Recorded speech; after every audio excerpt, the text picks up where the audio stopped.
Trump's favorite word is tariff. To me, the most beautiful word in the dictionary is tariff, and it's my favorite word. It's the most beautiful word in the English language, more beautiful than the word respect, he says. This past week, Trump imposed tariffs on the United States' three biggest trading partners: China, Mexico, and Canada. What is a tariff? A tariff is a tax on imported goods. So essentially, a tariff is the US government imposing a tax on what we, the American consumers, and the American businesses buy from other foreign countries. We foot the bill. The president likes to say otherwise. A tariff is a tax on a foreign country. That's the way it is, whether you like it or not. And then he doubles down on the lie. A lot of people like to say, oh, it's a tax on us. No. It's a tax on a foreign country. It's a tax on a country that's ripping us off and stealing our jobs.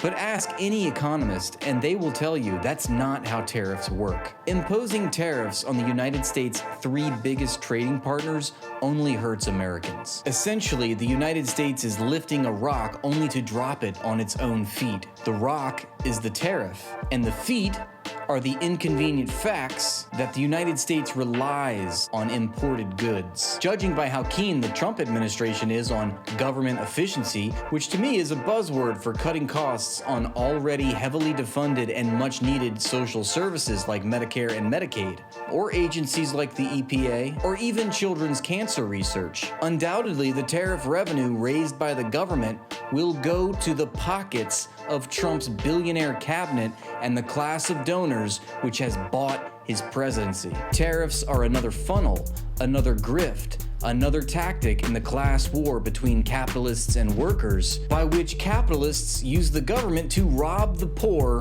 and give to the rich. Mikhail Bakunin called this tactic beating the people with the people's stick. The people's stick is the people's government, which in theory is the people's weapon to guard against corruption. And the corporate capture of the people's stick allows capitalists to use our only weapon against us. And some will defend the tariff strategy by saying that while tariffs do make imported goods more costly, they also coerce American consumers to buy domestic products and American businesses to incorporate domestic inputs into their supply chain. Therefore, their argument is that tariffs actually benefit Americans and the United States economy. But as some much smarter than I have pointed out, those domestic companies will inevitably raise their prices once foreign competition goes away. Either way, it's a bad look.